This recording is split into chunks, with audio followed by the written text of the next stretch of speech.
Welcome back, YouTubers, to an Over the Limit pay-per-view review with your boys, the British Fist. Ka-ching. I am Mr. Parkin, and a belated person sitting next to me because John Cena lost in the main event, and he is not smiling. It's none other than NJ. What's up? Sorry if we spilled it for you at the beginning of the video there. Subscribe above, like this video, and comment your thoughts on this pay-per-view down in the comment section below.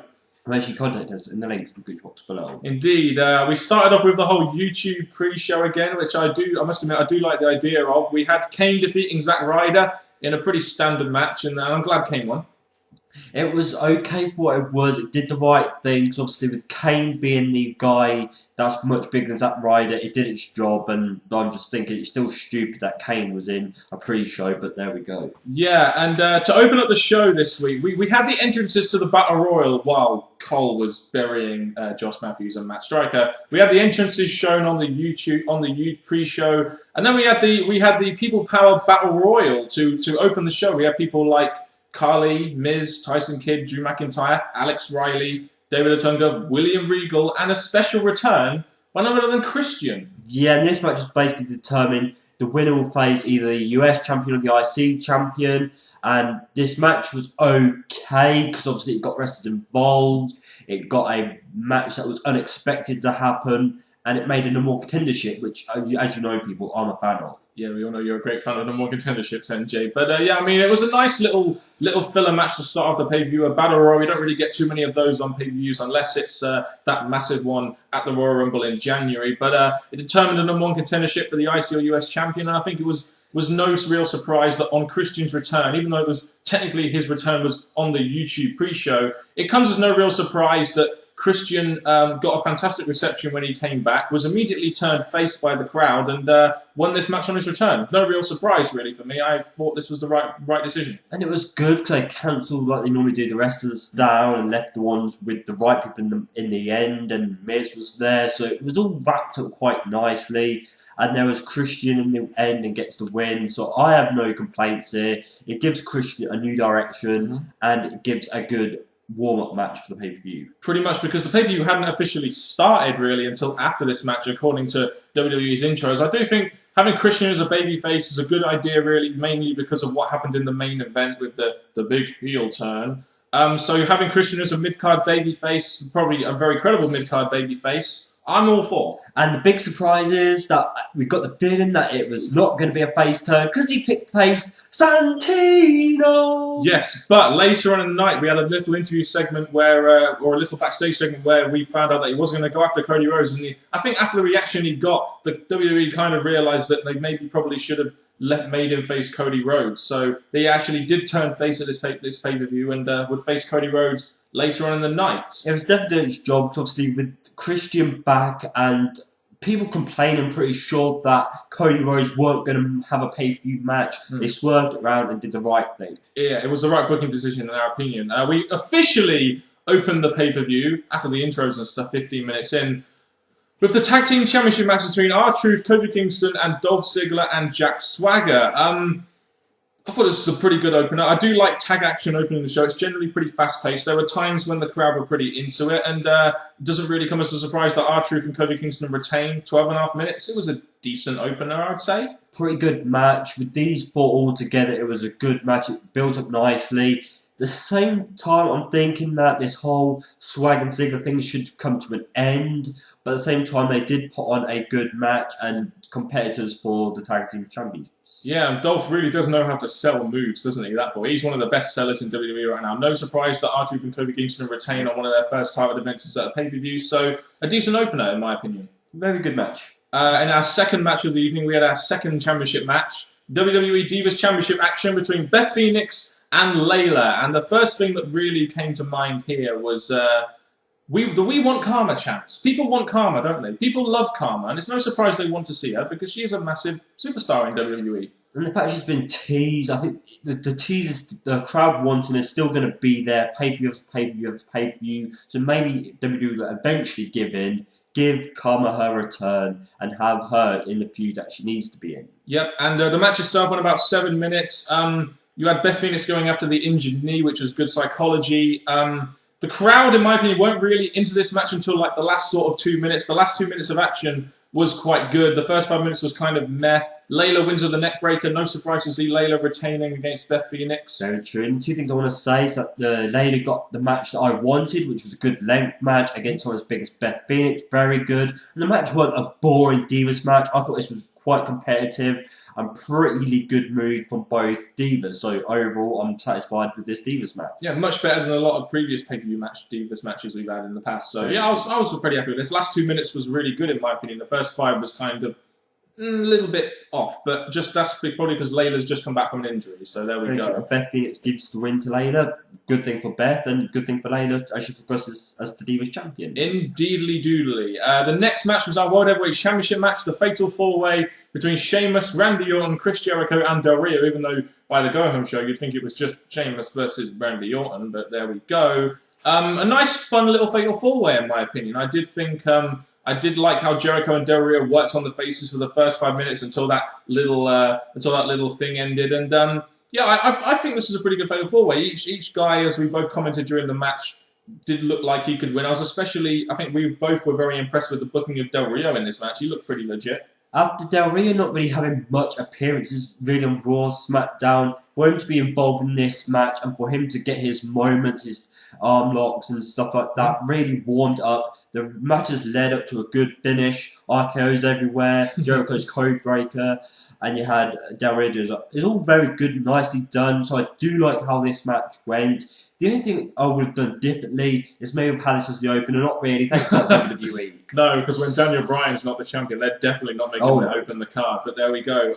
Yeah, I mean, Sheamus gets the win by pinning Chris Jericho with the white noise. I'm guessing that's his new finisher now for these matches. So yeah, it was a pretty nice match. You had the feeling that the title could probably change hands during the match with the way it went. Each guy's got their finishers in, and it flowed quite nicely. And you know, with Jericho eating this pin, you do got to wonder. It's a good win for Sheamus, though. They need to build him up as a babyface champion, but you kind of think so. What are they going to do with Jericho now? Is he going to leave? What are they going to do? Well, the way I see this is that as he's a heel, he just got beaten by the champion. I think this might be a good way to set up a feud between those two. And who would not want to see Jericho still in the title picture, helping out Sheamus get more wins, more build? So I would personally like to see a feud get built from this, and for Orton maybe to be joined. But overall, this match did a good thing for each 4 of them. So any direction they go in now, I'm all for it. Yeah, it'll be interesting to see where they go with these 4 guys on SmackDown now.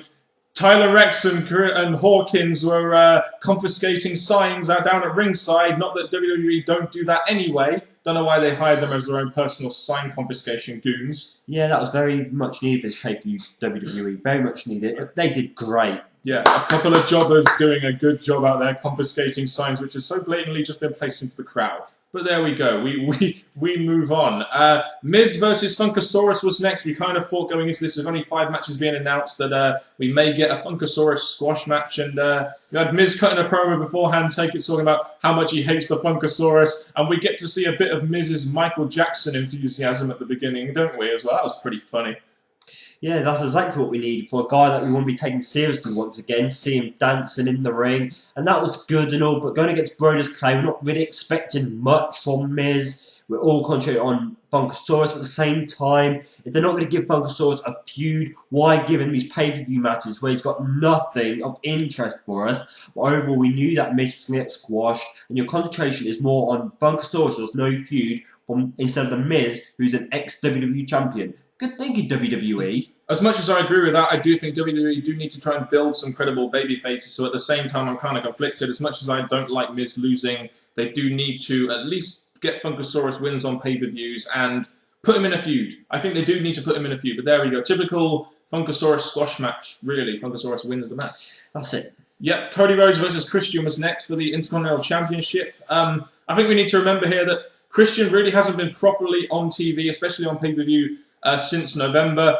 So these guys went out there for about 7.5 minutes. They had a pretty decent match. They couldn't really take it up to the next level, in my opinion. But, you know, the one surprise we got of the night was Christian winning the IC belt. And the pay-per-view does need some kind of surprise, and this did provide us one. Well, the way this match went, we all had a feeling with Christian returning. There was going to be something more about his return. And the fact that he put him in the IC match, it was a match that was more worthy for this pay-per-view.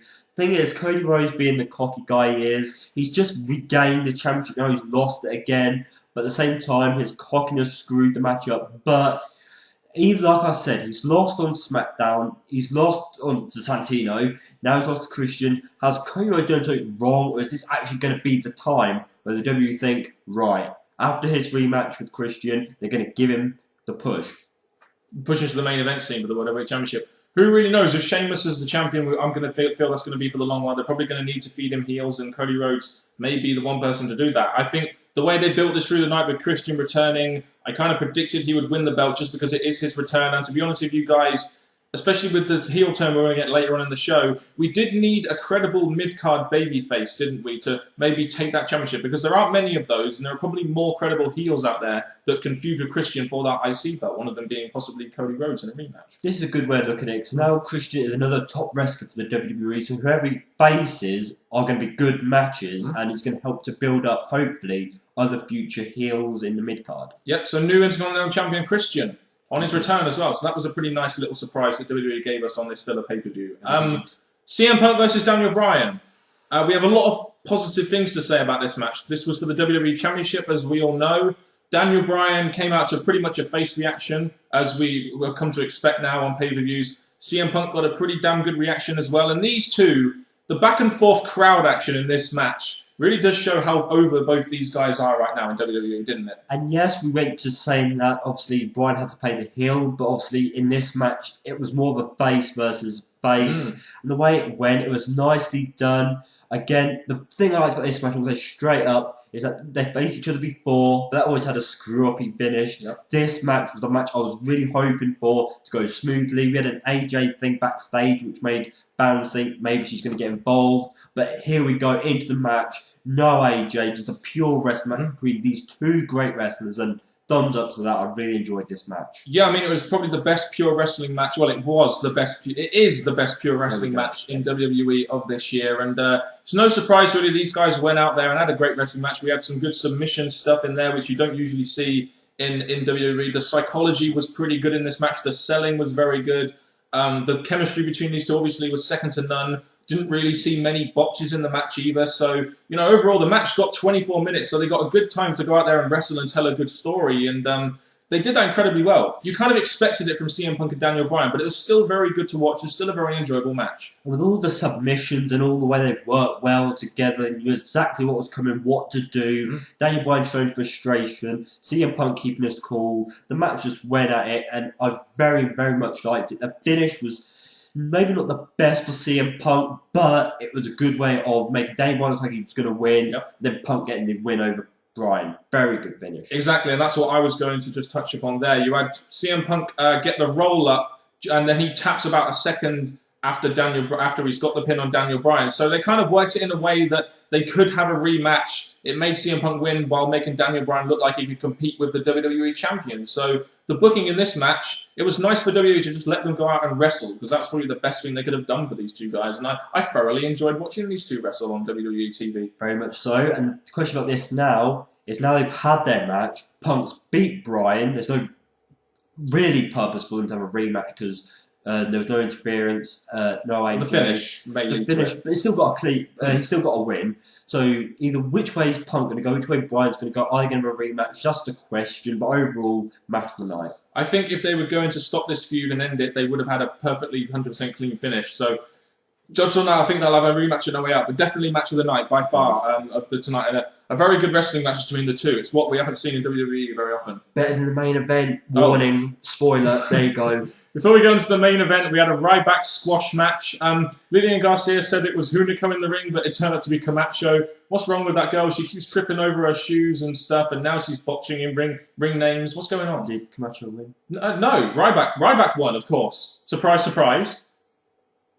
Feed him more! Camacho lost. Yeah, Camacho lost, yeah. Wow, once in FCW, now losing on a pay-per-view to Ryback. But there we go. Ryback squashes him. You've got the Goldberg chants. And, you know, with all these Goldberg chants, they might as well just try and turn him into the new Goldberg and give him a fucking streak. Might as well go for it. That's what they're chanting.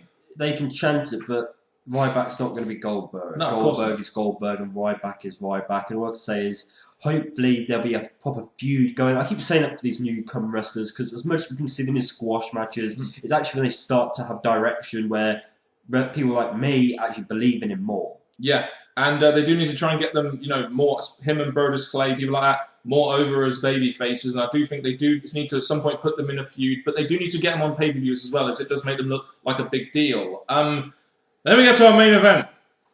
John Cena versus John Laurinaitis. If Johnny Ace loses, he gets fired. No one on the current roster can interfere. The first thing I noticed about this match is how good of a reaction Cena got, and it's very rare he gets a reaction like that, and I think it's mainly because of the amount of heel heat that they've been putting on Johnny Ace lately, so that did help. It's just a shame this whole thing didn't help with the match itself. Not many people are going to chant Laurinaitis. Not many people are going to chant him at all. Oh, why is that?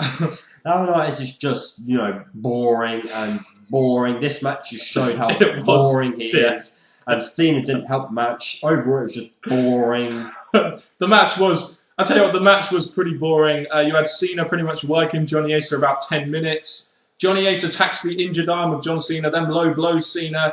You had Johnny Ace running away, and Big Show bringing him back only for him to knock out Cena with the WMD. So heel turn by Big Show. We kind of predicted it would happen. The match itself was very boring. However, I may say this: the angle that has been done to lead us into the TV show was actually quite well done with the Big Show heel turn, which we did kind of predict, and they have been building up to it quite well. Yeah, the Cena getting the advantage at the beginning, 10 minutes you say, it felt longer because this match was just being dragged on. And Laurinaitis, of all the non-hired wrestlers he had, I was expecting more to this. Like, especially with, I know they weren't going to do much, but there's Kurt Hawkins right there. Confiscating signs. Just something there more to this, just to make this match more likely. Cena on mic during the match commentary. Yeah, this is a really great main event, and all I can say is Big Show coming in, predictable. You could see the way it was going, and Big Show, yes, you're a heel again. Yes, Cena lost. As much as I want to celebrate that Cena lost, I don't know why he won last pay-per-view. I don't know why he lost this one. Just muddle it all up, and yeah, this was an awful. All I can say is, despite the fact that it was an awful match, people power reigns supreme in the WWE, and Big Show is now heel. So we've got the whole, why do it Big Show angle going into the TV show now, which I'm quite anxious to see what's going on, especially over the fact that John Laurinaitis fired his ass and embarrassed him.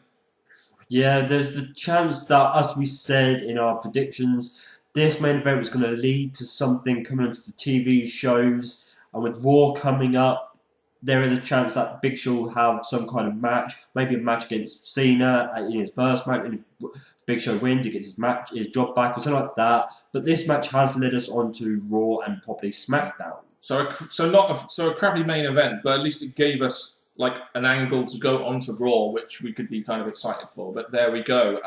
What were your overall thoughts on Over the Limit? Considering it was a filler pay-per-view that it was fantastic, which was fantastically built, not very well, and we didn't really have too high expectations of. No, minus the main event, I'm going to say it was not a bad pay-per-view. The matches were okay, as you heard. I complimented each match we got. Pretty nicely done. It got me interested. The filler matches were okay, but we knew the result from them.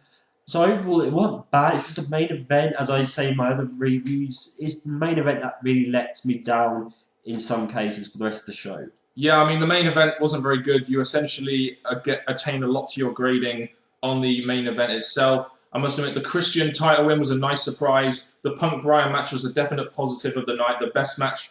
Really good pure wrestling match between the two. And there were some other good matches on this card. So despite the fact I had pretty low expectations for this card, I did think there would be some good wrestling. And I think we got some generally good wrestling on the show, despite it being maybe, I'd say, a tad predictable. And in the main event, despite it being pretty crap, we got a pretty good angle now going into the TV show. So Over the Limit for me, I had low expectations for it, but it was better than I expected. I'll just say that. Better than I expected, even with the main event. If I had to give it a grade, because I was thinking this through the whole show, but the main event did let it down. If I was being generous, it could get a B-, just because I felt there was quite a lot of positive to it. It's just the main event let me down, getting any higher than that. Yeah, I'm not going to grade the show. I'm just going to say to you guys, what would you guys grade the show? Give us your thoughts on the show. down in that comment section below, of course. And I'm going to hand you over now to my esteemed partner, my esteemed co-host, that is NJ. Well, seeing a loss, thanks for that, WWE. I'm really happy for that. Thank you very much. And all I can say now is let's tune into Raw. Give us a good Raw following this pay-per-view. Share your thoughts about this pay-per-view in the comments below. And from Mr. Parkin and me, NJ, thank you very much for watching and goodbye.